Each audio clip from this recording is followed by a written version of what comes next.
నమస్కారం Ahalya TV news కి స్వాగతం. ముందుగా ముఖ్యాంశాలు.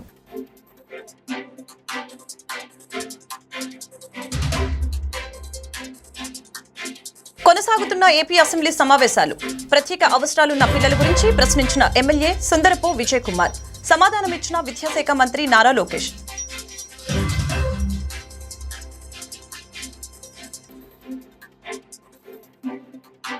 జనసేన పార్టీ క్షేత్రస్థాయిలో బలం పుంజుకుంటుందన్న ఆ పార్టీ ఎన్టీఆర్ జిల్లా అధ్యక్షులు సామినేని ఉదయభాను. నాయకులందరూ సంయమనంతో పార్టీ ఆవిర్భావ దినోత్సవాన్ని జయప్రదం చేయాలని పిలుపు. పిఠాపురం ఆవిర్భావ దినోత్సవ సభకి లక్షలాది మంది తరలి రావాలని పిలుపు.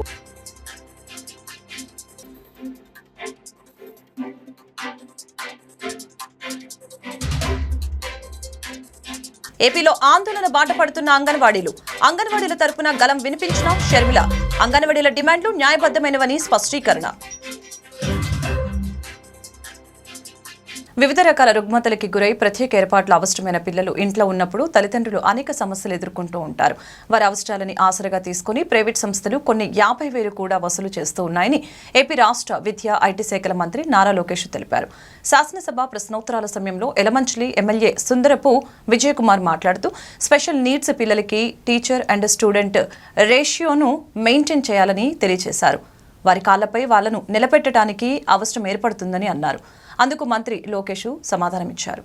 గత ప్రభుత్వము ఫేజ్ 1, ఫేజ్ 2 కింద అండ్ ఫేజ్ 3 కింద అనేక పనులు ప్రారంభించడం జరిగింది. దాంట్లో భాగంగా మీరు చూస్తే కనీసం ఫేజ్ 1 కూడా పూర్తి చేయాల, ఫేజ్ 2 కూడా అనేక పనులు పెండింగ్ పెట్టారు అధ్యక్ష. ఈ రెండు పూర్తి చేసేదానికి సుమారుగా 4,789 కోట్ల రూపాయలు మన ప్రభుత్వానికి అవసరం ఉంది అధ్యక్ష. ఇదంతా చూసిన తర్వాత ఫస్ట్ నేను అనుకుంది, ఎందుకంటే ఈ కుటుంబీ ప్రభుత్వం ఏర్పడడానికి ప్రధానమైన కారణం కూడా మనం 117 జియో రద్దు చేస్తామని చెప్తాం జరిగింది. ఎందుకంటే విద్య అనేది పిల్లలకి దూరం అవుతుంది, మళ్ళీ ప్రాథమిక విద్య తీసుకురావాలన్న ఆలోచనతో ఆ ఫోకస్ కి వెళ్దామనే లక్ష్యంతో ఉన్నాం అధ్యక్ష. దాంట్లో భాగంగా ముందర జియో 117 కి ఆల్టర్నేటివ్ తీసుకురావాలి. అది చూసుకున్న తర్వాత ఎక్కడ ఇన్ఫ్రాస్ట్రక్చర్ అవసరం ఉందో అది బేస్ చేసుకుని ఇన్ఫ్రాస్ట్రక్చర్ బిల్డ్ చేయాలనే లక్ష్యంతో మన ప్రభుత్వం ఉంది అధ్యక్ష. దాంట్లో అధ్యక్ష మీరు చూస్తే ఇన్ఫ్రాస్ట్రక్చర్ కూడా అనేక స్టార్ రేటింగ్లు ఇస్తాం జరిగింది అధ్యక్ష. 0, 1, 2, 3, 4, 5 స్టార్. ఎందుకు చేసామంటే నేను కూడా వ్యత్యాసం చేశాను. కొన్ని పాఠశాలలో ఇన్ఫ్రాస్ట్రక్చర్ అన్ని ఉన్నాయి, బెంచ్లు ఉన్నాయి, టీవీలు ఉన్నాయి, రంగులు ఉన్నాయి. కొన్ని పాఠశాలలో అసలు ఏమి లేవు అధ్యక్ష. అంటే కంప్లీట్ ఎక్స్ట్రీమ్స్ నాకు ఫీల్డ్ లో కంపెనీ ఇది కరెక్ట్ కాదని భావించి కొన్ని నిర్ణయాలు. ఒకటి, లీక్ ప్రూఫ్ బిల్డింగ్, అన్నిటికీ పెయింట్ ఉండాలి, ఎలక్ట్రిసిటీ ఉండాలి, ఫంక్షనల్ టాయిలెట్ ఉండాలి, డ్రింకింగ్ వాటర్ ఫెసిలిటీస్ ఉండాలని నిర్ణయం తీసుకున్నాం. దీంట్లో భాగంగా మనం అనేక రేటింగ్ మెకానిజం ఏర్పాటు చేసాం. ఆ రేటింగ్ ఎట్టి చేస్తున్న వివరాలు గౌరవ సభ్యులు కూడా నేను పంపిస్తాను అధ్యక్ష. దాంతో వాళ్ళు కూడా ఒక ఐడియా వస్తుంది. దాన్ని బట్టి వాళ్ళ నియోజకవర్గాల్లో ఎందుకు ఒక పాఠశాల ఆ రేటింగ్ వచ్చిందని కూడా తెలుసుకుని అది ఎట్లా ఇంప్రూవ్ చేయాలో వాళ్ళు కూడా ఒక అవకాశం ఉంటుంది అధ్యక్ష. ఇప్పుడు వాస్తవంగా అధ్యక్ష అన్ని ప్రభుత్వ పాఠశాలల్ని మనం 5 స్టార్స్ రేటింగ్ తీసుకురావాలి. సుమారుగా ఈ రోజు SSR రేట్ ప్రకారం 13,526 కోట్ల రూపాయలు అవసరం అధ్యక్ష. సో ఇదేదో ఒక్క రోజులో చేసేస్తాం, ఒకేసారి అయిపోతుంది అనుకుంటాం, ప్రమాదకరం. చేయలేము అధ్యక్ష. ఒక రోజు అయ్యే పని కాదు. అందరం కలిసికట్టుగా పని చేస్తే ఒక 5 నుంచి 7 సంవత్సరాలు పడుతుంది అధ్యక్ష. ఇక్కడ నేను గౌరవ సభ్యులందరినీ కూడా ఏంటంటే మనం కూడా ప్రభుత్వ పాఠశాలల్ని దత్తత తీసుకుని లోకల్ CSR నిధులు కానివ్వండి, ఇతర వేరే కార్యక్రమాల ద్వారా నిధులు జతపరిచి ఈ ప్రభుత్వ పాఠశాలని ఇన్ఫ్రాస్ట్రక్చర్ ని ప్రధానంగా ఇంప్రూవ్ చేయాలని గౌరవ సభ్యులందరినీ కోరుతున్నా అధ్యక్ష. అధికారంలోకి వచ్చిన వెంటనే అంగన్వాడీలకు న్యాయం చేస్తామని హామీ ఇచ్చిన కూటమి ప్రభుత్వం ఇప్పుడు వారికి తీరని అన్యాయం చేస్తుందని ఏపీ కాంగ్రెస్ అధ్యక్షురాలు వైఎస్ షర్మిల ఆరోపించారు. రాష్ట్రంలో అంగన్వాడీలు ఆందోళన బాట పడుతూ ఉండటం పట్ల ఆమె స్పందించారు. మాట తప్పి మోసం చేయటం అంటే ఇదేనని, తమ గోడు వినిపించాలని అనుకున్న అంగన్వాడీలను ఎక్కడికక్కడ నిర్బంధించడం నిరంకుశ తత్వానికి నిదర్శనమని ఆమె విమర్శించారు. వారి గొంతు నొక్కి ఆందోళనని అణిచివేయటం కూటమి ప్రభుత్వ నియంతృత్వ చేష్టలకు పరాకాష్ట అని పేర్కొన్నారు. అంగన్వాడీల డిమాండ్లు పూర్తిగా న్యాయబద్ధమైనవని, వెంటనే వారిని పిలిచి ప్రభుత్వం చర్చలు జరపాలని వైఎస్ షర్మిల డిమాండ్ చేశారు. జనసేన పార్టీ క్షేత్రస్థాయిలో బలం పుంజుకుంటుందని ఆ పార్టీ ఎన్టీఆర్ జిల్లా అధ్యక్షులు సామినేని ఉదయభాను వెల్లడించారు. నాయకులందరూ సమన్వయంతో పార్టీ ఆవిర్భావ దినోత్సవాన్ని జయప్రదం చేయాలని పిలుపునిచ్చారు. పిఠాపురం ఆవిర్భావ దినోత్సవ సభకి లక్షలాది మంది నాయకులు, కార్యకర్తలు, అభిమానులు తరలి రావాలని విజ్ఞప్తి చేశారు. పశ్చిమ నియోజకవర్గంలో రేపు పిఠాపురంలో జరగబోయే 12వ ఆవిర్భావ దినోత్సవ సందర్భంగా విజయవాడ పశ్చిమ నియోజకవర్గం నుండి వేలాది మంది తరలి వెళ్తున్నారు.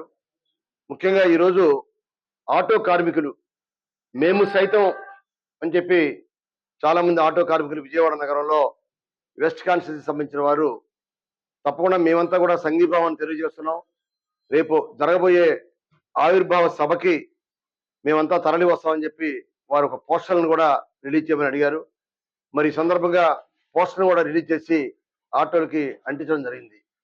ఇవాళ అందరిలో కూడా పవన్ కళ్యాణ్ గారు చాలా మంచి నాయకులు, ఉప ముఖ్యమంత్రిగా, కూటమి నేతగా ఇవాళ రాష్ట్రంలో చేసే కార్యక్రమాల్ని ప్రజలందరూ కూడా గమనిస్తా ఉన్నారు. కాబట్టి తప్పకుండా రాబోయే రోజుల్లో కూటమిలో ఇవాళ ప్రధాన భాగస్వామిగా ఉన్న పవన్ కళ్యాణ్ గారి నేతృత్వంలో ఇంకా తప్పకుండా ముందుకెళ్తుంది. రేపు జరగబోయే 12వ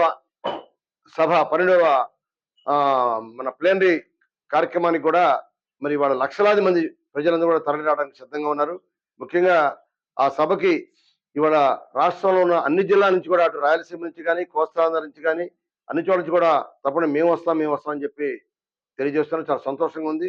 ఈ కార్యక్రమాలు చాలా ముమ్మరంగా జరుగుతున్నాయి. వాడి వెస్ట్ కాన్స్టిట్యున్సీలో మరి వాళ్ళ మూర్తి గారి ఆఫీసులో, పార్టీ నాయకులు మూర్తి గారి ఆఫీసులో ఈ కార్యక్రమాన్ని ఏర్పాటు చేశాం. పత్రికా విలేకరుల సమావేశం. ఈ కార్యక్రమానికి మరి కార్పొరేటర్స్ గా ఉన్న అప్పాజీ గారు, పెద్దబాబు గారు, రాజేష్ గారు, అలానే మహిళా నాయకురాలు విజయలక్ష్మి గారు, అలానే మన అనూష గారు, నాంచరయ్య గారు, ఇంకా స్టాలిన్ గారు, ఇంకా నాయకులందరూ కూడా ఈ కార్యక్రమంలో పాల్గొన్నారు. అలానే మొన్న కొత్తగా జాయిన్ అయ్యారు మాకు మన ఎంఆర్కే గారు, రామకృష్ణ గారు కూడా ఒక గిరిజన నాయకుడు.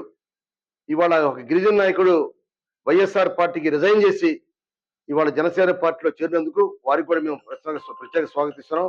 వారు కూడా రేపు మేము ఈ కార్యక్రమానికి, కాకినాడ పిఠాపురం జరిగే కార్యక్రమానికి తప్పకుండా మేమంతా గిరిజనులుగా మేమంతా కూడా తరలి వస్తామని చెప్పి అటు దళితులు, గిరిజనులు, బలహీన వర్గాలను కూడా ఇవాళ జనసేన పార్టీ వైపు చూస్తా ఉన్నారు. ఎందుకంటే పవన్ గారి నాయకత్వాన్ని మేమంతా కూడా బలపరుస్తున్నాం. వారి విధానాలు బాగున్నాయి, వారు చేసే కార్యక్రమాలు బాగున్నాయి. ఇవాళ వారు చేసే పంచాయతీరాజ్ వ్యవస్థని, జవసత్వాలను మళ్ళీ తిరిగి కలిగించారు. గత ప్రభుత్వంలో పంచాయతీరాజ్ వ్యవస్థని నిర్వీర్యం చేశారు. కాబట్టి వాళ్ళ ఆ వ్యవస్థని బ్రహ్మాండంగా చేసే పవన్ కళ్యాణ్ గారిని వారు చేసే శాఖల పట్ల, పర్యావరణ శాఖ కానీ, అటవీ శాఖ కానీ, పంచాయతీరాజ్ శాఖ కానీ, అన్ని శాఖల్లో అభివృద్ధిని చూస్తా ఉన్నారు ప్రజలు ఈ గత 9 మాసాలుగా. కాబట్టి ఇవాళ ఈ కార్యక్రమానికి, రేపు జరగబోయే ప్లేనరీ కార్యక్రమానికి లక్షలాది మంది తల్లి వస్తుంది. చాలా సంతోషంగా వ్యక్తపరుస్తున్నాం. తప్పకుండా వచ్చే వాళ్ళకి అన్ని రకాల, ఎక్కడ ఎవరికి ఇబ్బంది లేకుండా మరి మేము అనేక విభాగాలుగా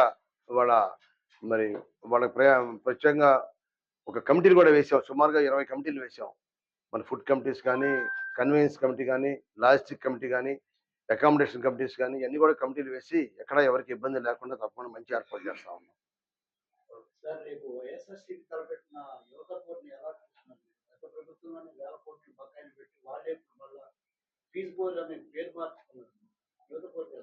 ఇవాళ మనం చూస్తా ఉన్నామండి, గతంలో అసలు యువతకి కావాల్సిన విద్య, అటువంటి విద్యా వ్యవస్థని గత ప్రభుత్వం ఆస్తి క్యాపిటల్ విలువ మీద ఆస్తి పన్ను విధించే విధానాన్ని రద్దు చేయాలని ట్యాక్స్ పేయర్స్ అసోసియేషన్ అధ్యక్షులు సాంబిరెడ్డి, కార్యదర్శి ఎంవి ఆంజనేయులు డిమాండ్ చేశారు.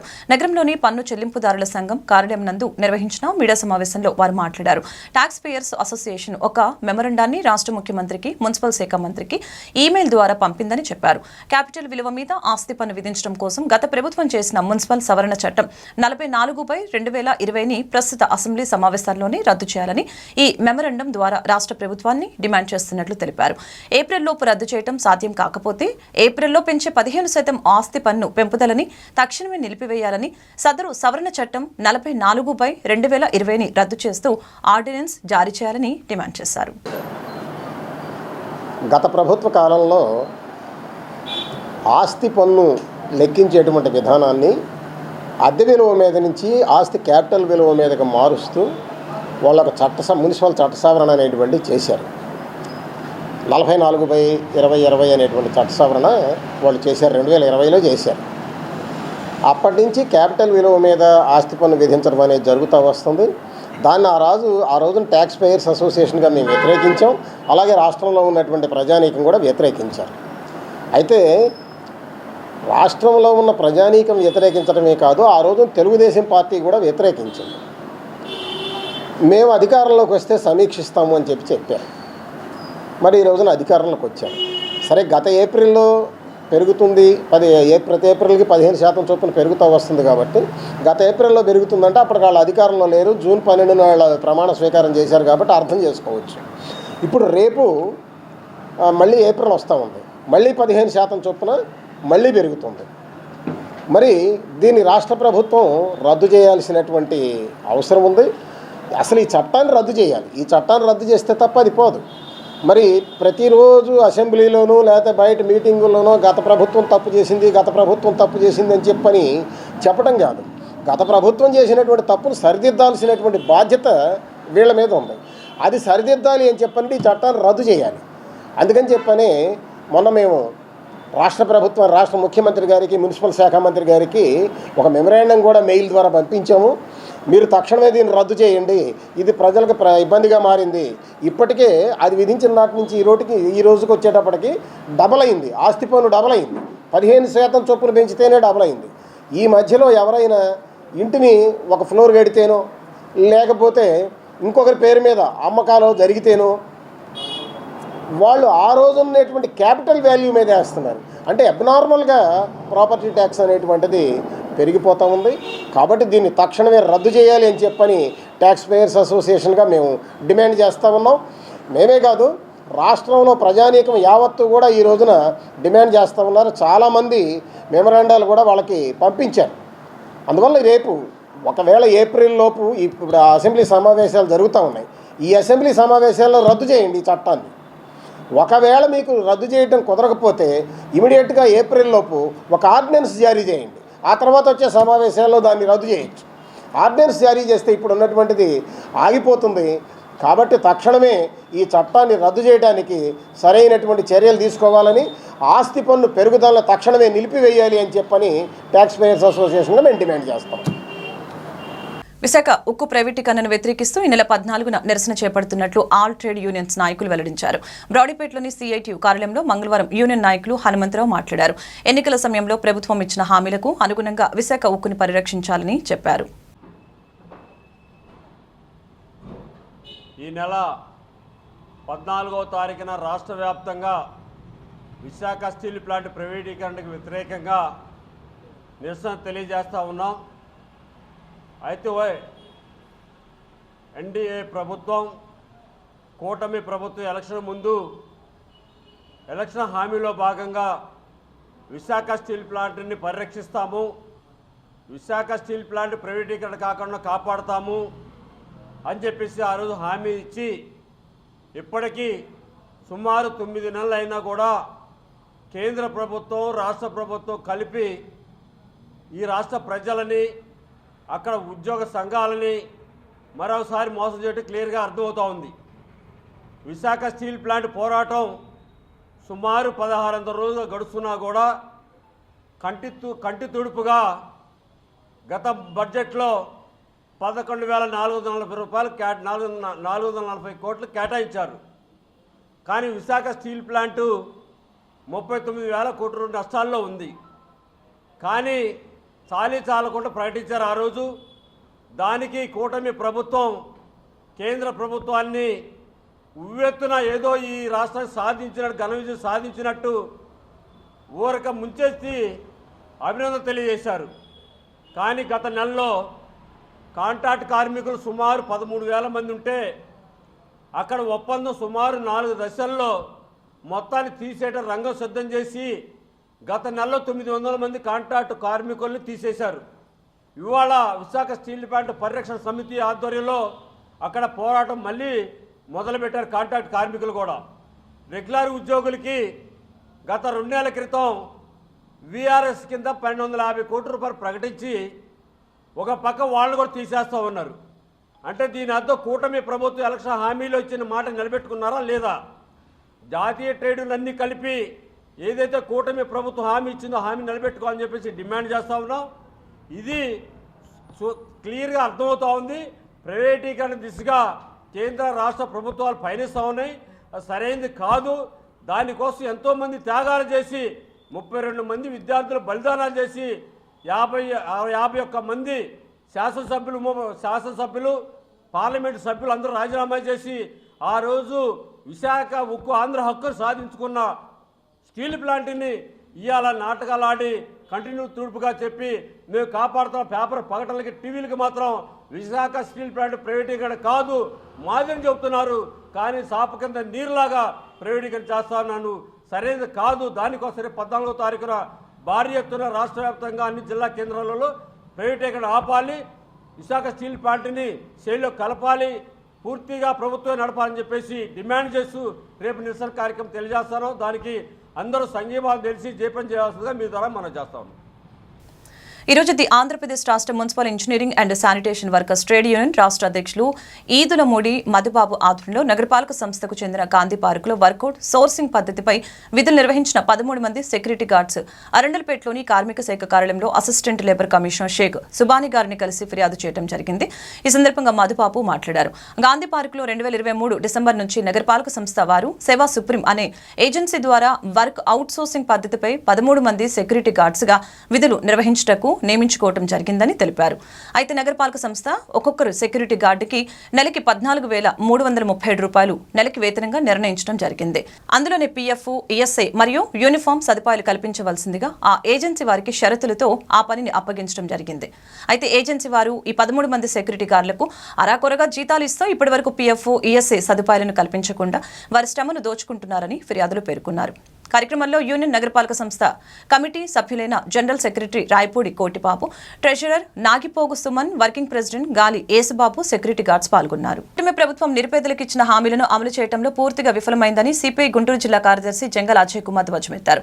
కొత్తపేటలోని పార్టీ కార్యాలయంలో మంగళవారం జంగాల మాట్లాడారు. గ్రామీణ ప్రాంతాల్లో 3 సెంట్లు, పట్టణ ప్రాంతాల్లో 2 సెంట్ల స్థలం ఇచ్చి ఇంటి నిర్మాణానికి 5 లక్షలు ఇస్తామని చెప్పి ఆచరణ దిశగా అడుగులు వేయడం లేదని ఆగ్రహం వ్యక్తం చేశారు. Retired employees association general secretary K Gangadhara Rao నా పేరు. రాష్ట్ర ట్రెజరరు జి రాజారావు, ఉపాధ్యక్షులు శాసగిరిరావు, జిల్లా సెక్రటరీ బి నాగేశ్వరరావు. ఇవాళ రాష్ట్రంలో రిటైర్డ్ ఎంప్లాయీస్ సమస్యలు విపరీతంగా పెరిగినాయి. రిటైర్డ్ అయిన తర్వాత పెరుగుతూ ఉన్నాయి. అనేక విన్నపాలు చేశాం, కొన్ని మాకు సహకరించారు, ముఖ్యమైన డిమాండ్లని పెండింగ్లో పెట్టారు. దానివల్ల ఆర్థికంగా రిటైర్డ్ ఎంప్లాయీస్ చాలా ఇబ్బంది పడుతున్నారు.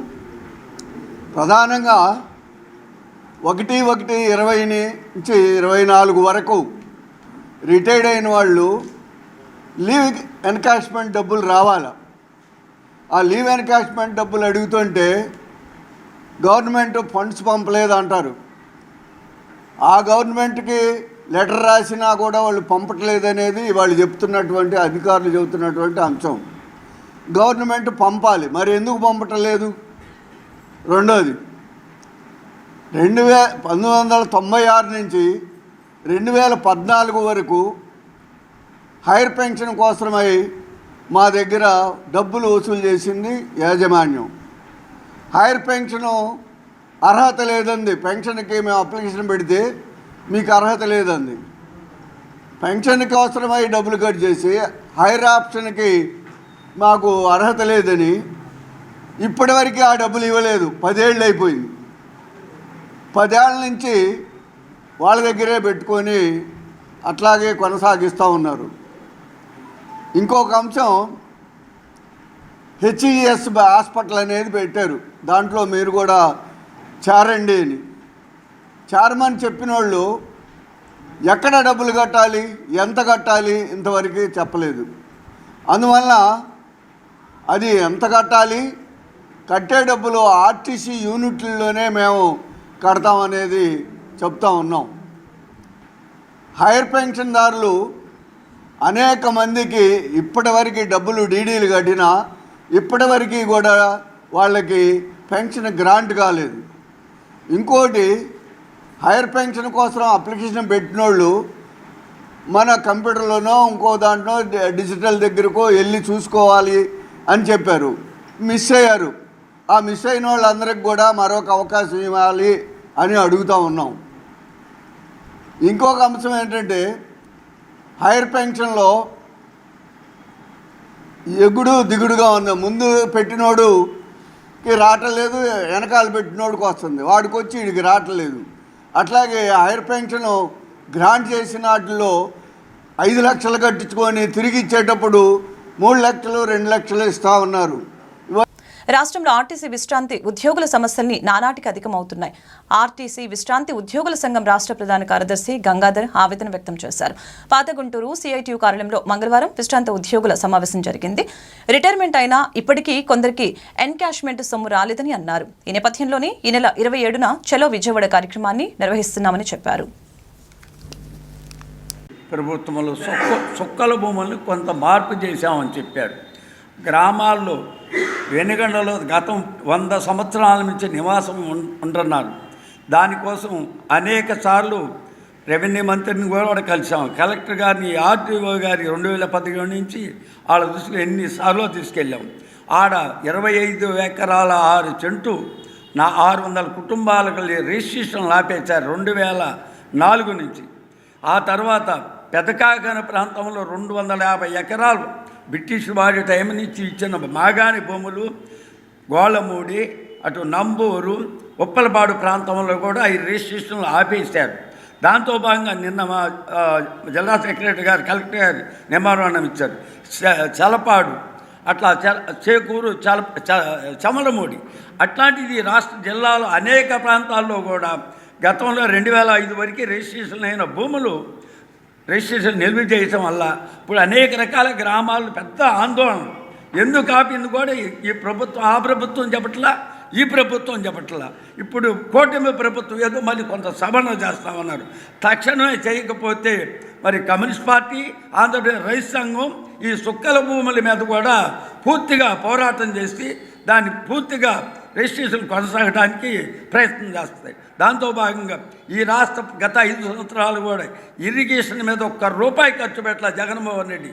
కాలువలన్నీ పూడిపై గుర్రపు డక్కనో తూటికాడతోటి 45 శాతం కళ్ళు పట్టే మనకి. ఆగస్టు తుఫానుకి గుంటూరు ఛానల్, ఆ గుంటూరు ఛానల్ ప్రకాశం దాకా పొడిగిస్తామని 375 కోట్ల రూపాయలు జగన్మోహన్ రెడ్డికి పాదయాత్రలో చెప్పాడు. దాన్ని ఇంతవరకు ఆ ప్రభుత్వం పట్టించుకోవాలా, మరి ఈ ప్రభుత్వం ఏం చేస్తుందో 125 కోట్ల రూపాయలు ఇది కాలువలో భూమి పోయినందుకే 250 రూపాయలు కాలువ తోమినంత అవుతుంది. దీని మీద అనేక రకాల ఆందోళన చేశాం. కాబట్టి తక్షణమే గుంటూరు ఛానల్, సుక్కల భూములు, తర్వాత ఈ కాలువ రిపేర్లు అంతా కూడా యుద్ధపరంగా చేయాలని డిమాండ్ చేస్తున్నాం. ప్రారంభం కాలేదు. ఇప్పటికే సిపిఐ ఆధ్వర్యంలో, వ్యవసాయ కార్మిక సంఘం ఆధ్వర్యంలో రాష్ట్ర వ్యాప్తంగా పట్టణాల్లో 2 సెంట్లు, గ్రామాల్లో 3 సెంట్లు ఇచ్చి పెరిగినటువంటి ఇసుక, సిమెంటు, ఐరను దృష్టిలో ఉంచుకొని కనీసం 5 లక్షల రూపాయలు ఇల్లు కట్టుకోవడానికి ఇవ్వాలని డిమాండ్ చేస్తూ ఇప్పటికే నిరుపేదలందరితోటి అర్జీలు పూర్తి చేయించి అన్ని చోట్ల సచివాలయాల్లో, ఎంఆర్ఓ కార్యాలయాల్లో, కలెక్టర్ ఆఫీసుల్లో రాష్ట్ర వ్యాప్తంగా ఇవ్వటం అనేది జరుగుతూ ఉన్నది. అలాగే ఈ నెలలోనే ఇంకా మిగిలిపోయినటువంటి నిరుపేదలకి గుంటూరు జిల్లాలో ఈ నెల 15వ తేదీన మంగళగిరిలో, అలాగే గుంటూరులో 17వ తేదీన, 19వ తేదీన పొన్నూరు, అలాగే ఆ తర్వాత తెనాలి 20వ తేదీన, ఇలా జిల్లాలో ఉన్నటువంటి అన్ని నియోజకవర్గాల్లో ఈ కార్యక్రమాన్ని నిర్వహించబోతా ఉన్నాం. ఇది నిరుపేదలకి చంద్రబాబు ఇచ్చినటువంటి హామీని నెరవేర్చమని కోరుతూ జరిగేటటువంటి కార్యక్రమం.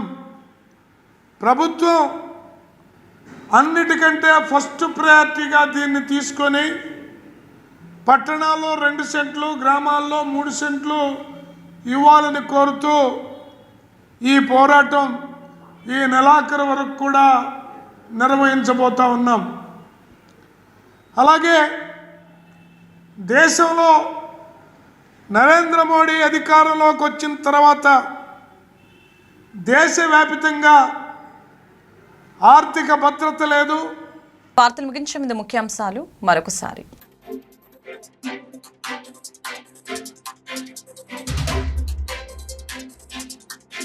కొనసాగుతున్న ఏపీ అసెంబ్లీ సమావేశాలు. ప్రత్యేక అవసరాలున్న పిల్లల గురించి ప్రశ్నించిన ఎమ్మెల్యే సుందరపు విజయ్ కుమార్. సమాధానమిచ్చిన విద్యాశాఖ మంత్రి నారా లోకేష్.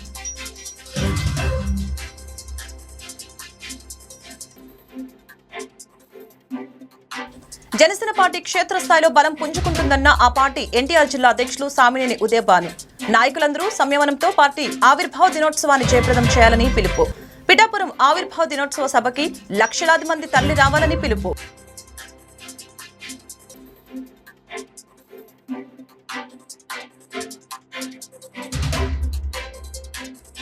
ఏపీలో ఆందోళన బాట పడుతున్న అంగన్వాడీల తరపున గలం వినిపించిన షర్మిల. అంగన్వాడీల డిమాండ్లు న్యాయబద్ధమైనవని స్పష్టీకరణ. ఈ వార్తలు ఇంతటితో సమాప్తం. మరొక బులెటిన్లో మళ్ళీ కలుద్దాం. నమస్కారం.